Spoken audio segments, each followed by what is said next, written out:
My God, I hate drugs. Posible namang sinadyang nangyaring sunog sa Binondo nitong Lunes ayon sa Bureau of Fire Protection. Kaduda-duda raw kasi ang timing ng pagsiklab ng apoy na hating gabi at pasimula pa ng work week.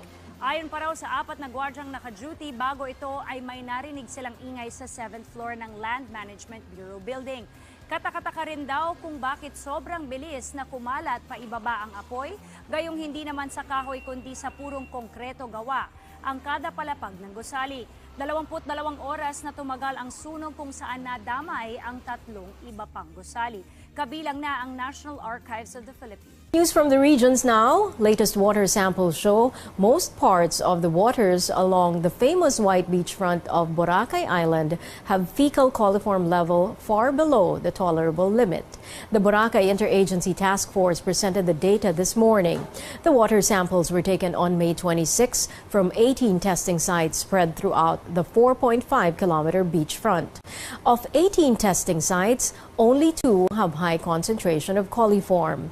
These are the areas near Steve's Cliff in Station 1 and near the Watercolors Boracay Dive Resort. Last week, 16 wastewater pipes were excavated from the beachfront and were found leading towards the sea. The month of Santa Cruzan may be over, but the church has a reminder to the public. Cebu Archbishop Jose Palma reminds the faithful to go back to the traditional and religious Santa Cruzan. The Archdiocese urged cause-oriented groups not to use the activity to raise issues like LGBT rights and political agenda.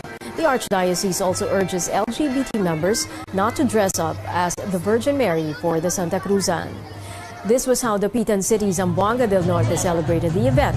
Santa Cruzan has been part of the tourism showcase of the Shrine City since it was revived in 2016. The Armed Forces has handed out close to 28 million pesos in reward money to its informants. And as our senior correspondent David Santos tells us, taxpayers' money given to anonymous people raises questions on the bounty program's transparency. This backpack being filled with stacked bundles of 1,000 peso bills, part of the 27.6 million pesos reward money distributed to military informants on Thursday. An informant who in 2015 led authorities to Basit Usman, one of Mindanao's most notorious bombers, got more than 6 million pesos. Other tipsters got bounties from 600,000 to 5 million pesos. Ang awardee should be an informant that is a civilian, and then talagang i-deliberate na siya talaga yun at talagang material yung kanyang naitulong to the neutralization. But with the informants all covered up, how can the AFP assure these are not mere dummies? Transparent po ito. When we say transparent yung proseso, malinaw ang provision at may board tayo. A joint police-military body investigates each potential reward, with some taking several years to complete. Policemen and soldiers are prohibited from receiving reward money, which is taken from their intelligence fund. In previous years, some civilian informants have claimed being exploited by corrupt men in uniform who pocketed the money instead. But not a single complaint has been proven since the bounty system began in 2001. The military is very professional. Meron naman tayong tinatawag na ethics dyan sa reward system. Abu Sayyaf leader Isninon Hapilon has a bounty of at least 260 million pesos on his head, the biggest reward so far. He was killed last year while government forces tried to regain control of Marawi City.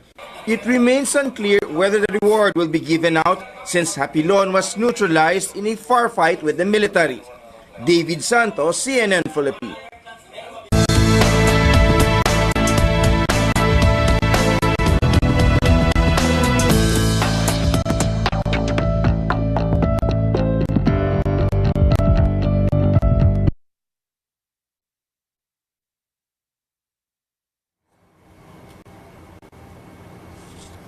Telecommunications company PLDT is moving to comply with the Labor Department's order against illegal contractualization.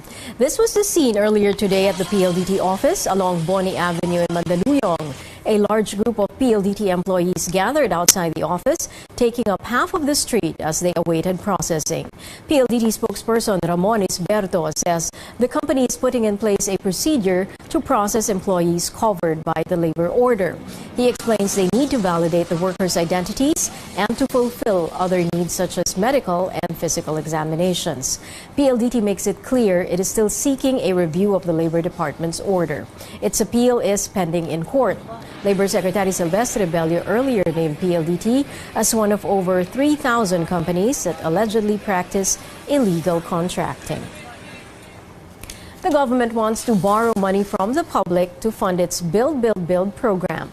People can invest in retail treasury bonds that will last for 3 years to help finance infrastructure projects. Our business analyst Mike Almurong tells us about the pros and cons. With as little as 5,000 pesos, you can invest. And investing in retail treasury bonds or RDBs is relatively safe because the government has enough funds to pay you back, plus interest. You can buy and sell RTBs through selling agents like banks. If you, for example, need your money back before the 3-year period ends, you can sell your bonds at market price. Another advantage is frequent cash flows. You gain interest on a quarterly basis, providing you with a steady income over 3 years. Now, on the downside of retail treasury bonds, with inflation currently at 4 to 5%, the actual return to investor is relatively flat. You're basically getting a return comparable to the percentage rise in prices of goods and services, or what is called inflation. When inflation is low, the investment is certainly better, but it works otherwise when inflation is high. Also, you have to understand that the interest is subject to 20% tax, so your net return is less than the published yield of 4.875%. Again, that was CNN Philippines business analyst Mike Alimuro. Just a few days left of vacation left for a lot of students as the new academic year begins on Monday. Our senior correspondent Ina Andulong visited one school to see how preparations are coming along. Students putting up signs, teachers sweeping, some of them decorating, and some cleaning the canteen. This has been a common sight at the Andres Bonifacio Integrated School in Mandaluyong since Monday, when students and teachers began Brigada Eskwela. 3 days ahead of the new school year, Teacher Leia is busy putting these posters on her classroom walls. Ang nilalagay ko po kasi yung mga stories ko. Kasi po para yung mga bata is na nakikipaglaro sila. Pwede silang umikot para magkasa. Teacher Norma, meanwhile, is busy sweeping the floor. Yung mga dati naming kalat ito, tapos yung for 2 months na walang pasok, syempre ang alikabok na ipon. Yung mga gamit namin, hindi naman ginagamit yun na. Tapos yung mga gumagawa na kami ng bagong mga pang bulletin, pang display. In this school, students are given pretty much everything they need. Tuition's free. Their shoes, textbooks, and uniforms all boxed up now for distribution on Monday. But apparently, gearing up for the opening of classes goes beyond preparing school facilities. The principal says their main concern on the first week of school isn't exactly about keeping classrooms and hallways clean. Ang amin ditong problema, yung first day at second day probably, yung mga batang nag-iiyakan. Normal naman po yan yung grade 1 at kinder. Yung anxiety problem na ma-separate sila sa kanilang nanay, hindi nila nakikita yung kanilang magulang. This school is in one of the most populated barangays in the country, and as most school needs are given free, classroom congestion in the barangay is inevitable, with more than the usual number of students per teacher. At least that's what it used to be, thanks to this newly opened 42-classroom school which helped decongest neighboring campuses. Now Mandaluyong takes pride in meeting the Education Department's ideal teacher-to-student ratio. The mayor admits addressing the lack of facilities is a challenge. They needed the assistance of the gaming regulator PACOR and a private company. This barangay talaga is parang sabi nga namin factory ng bata, di ba? It's hard, no, talaga, especially sa budget. Marami dyan mga willing to help, mga dyan na ating mga kababayan na willing to help naman sa ating mga schools. I think you can tap din. Now, school facilities can only expand so much. That's why local officials hope they can manage the demand side, the constant growing population. Left unchecked, the endless student population growth will again lead to congestion and the need for more classrooms. Ina Andulong, CNN Philippines. A quick check on the weather now. 2 low-pressure areas are hovering over Philippine waters. Weather Bureau Pag-asa says the LPAs are embedded along a band of clouds where winds coming from the northeast and southeast converge. Forecasters say the first LPA is located 380 kilometers west-northwest of Puerto Princesa City, Palawan. The other 635 kilometers east-southeast of Hinatuan, Surigao del Sur. So far, 1 LPA is bringing cloudy skies with moderate to occasionally heavy rains and thunderstorms in Palawan that could trigger possible flooding or landslides. The Visayas and Mindanao will have scattered rains and thunderstorms, while Metro Manila and the rest of Luzon will only have isolated rains due to localized thunderstorms.